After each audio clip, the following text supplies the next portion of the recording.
welcome to my channel. If this is your first time, my name is Rachel, and today I wanted to make a video about the biggest takeaways I've gotten from my writing fiction class that I'm taking this semester. I'm an English major.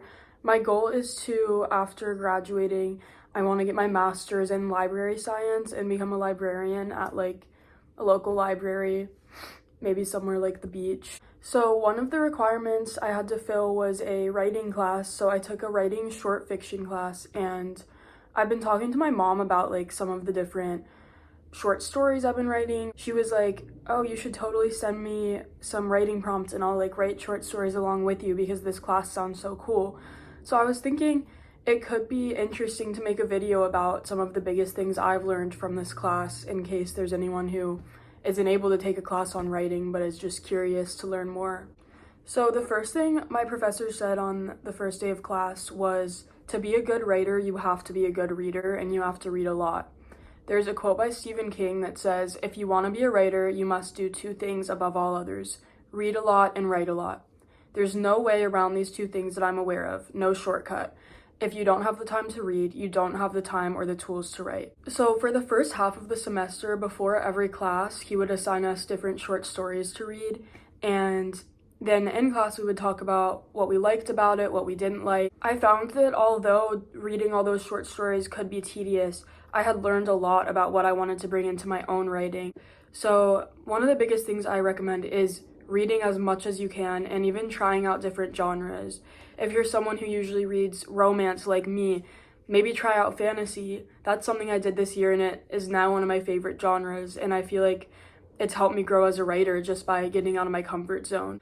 Last semester, I took a sci-fi class randomly because it just filled a requirement, and mind you, I've never read sci-fi before. I've never really enjoyed watching sci-fi movies. They kind of freak me out, but it ended up being one of my favorite classes I've ever took. This is the book we read from. It's called The Wesleyan Anthology of Science Fiction, and it's just full of a bunch of different short stories, sci-fi short stories. And I learned with sci-fi, usually they play around with answering big questions about life, whether it be what would happen if artificial intelligence became sentient, or what would life on other planets look like, what would their ethics look like. So I found it super cool and interesting to read. Also, if anyone was curious, my favorite short story from this book is called Super Toys Last All Summer Long by Brian Aldiss.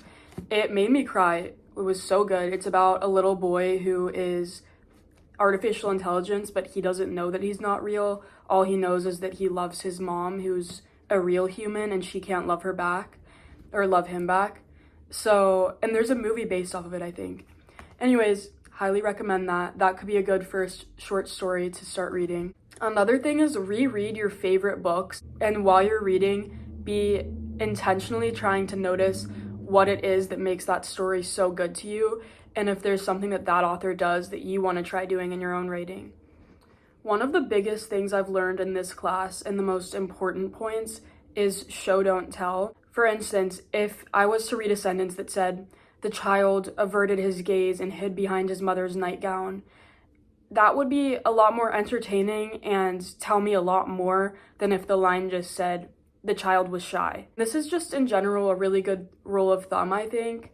That being said, of course there's exceptions to that, and if you can tell instead of showing and make it good, then by all means do that. I know there's some authors who prefer it that way.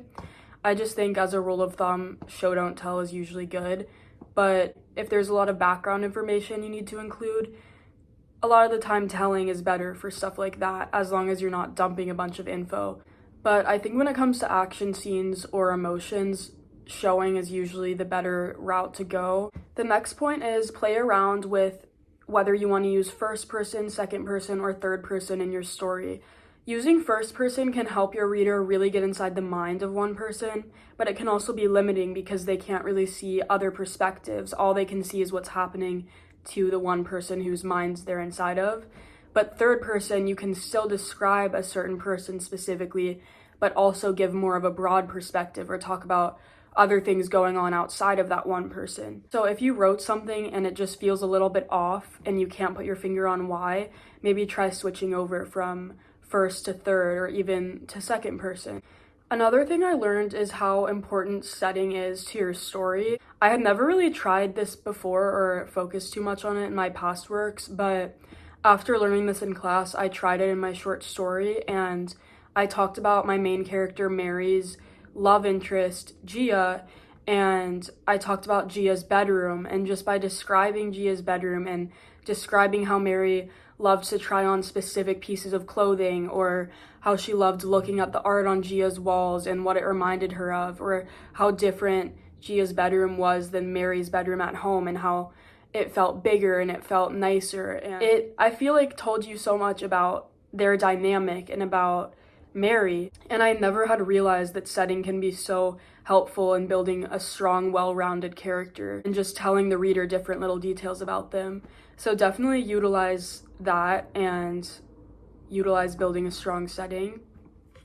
Something else I learned from reading my classmates' stories is if you're writing a story that's in a fantastical or fictional world and you're world building, make sure you're not just dumping all that world building information in at once. I would definitely try to intersperse it throughout action scenes or dialogue, because reading something where it's just explaining to you the different facets of the world all at once can really take you out of the story and honestly be boring. So make sure not to dump all of that at once.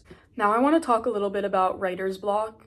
So one of the biggest things I've found that helps me when I have writer's block is just jotting down all my ideas on a piece of paper. And when I find an idea that I'm really passionate about, I just start writing about a specific scene I have in mind. Anything, as long as you're writing, is better than just staring at the blank page and doing nothing. It can be really intimidating just staring at a blank page, so just putting something on it can usually help a lot.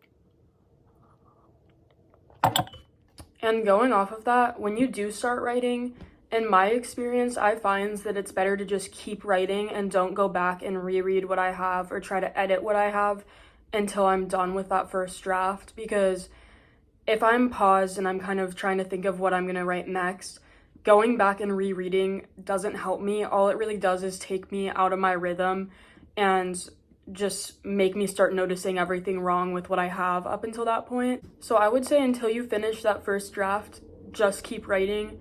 Don't look back, because it could take you out of your groove. The final thing I learned from my professor is when you're revising, instead of just going into your first draft and reading through it and making edits here and there, I would open up a whole new document and just start rewriting the whole thing rather than copying and pasting. Because when you do this, you're editing every single sentence and rethinking everything you've written. So you tweak different things that maybe you wouldn't have considered tweaking before. And it can be really helpful for just generating new ideas and rethinking the structure, things like that. It's definitely more of a tedious way to do it, but it helps you really rethink the whole thing and decide what's necessary for your story or what maybe you should add. If you haven't read Shitty First Drafts by Anne Lamott, I would definitely recommend that. I know they usually assign it in any writing class in college, and it talks about these same things, just jotting down ideas, making your first draft even if it's bad. And she goes into it a lot more extensively than I am and asks different writers what their first draft process looks like. So that's everything I have for this video. I'm sure there's a lot of other points that I'm forgetting. So if you enjoyed this, please let me know and maybe I'll make a part 2. Or if there's any more specific questions you have, I would love to hear them. I really hope that you got something out of this video, even if it's just one point. Please consider giving this a like or a subscribe, because it would help me a lot. Thank you so much again for watching, and I hope you have a wonderful day. Bye!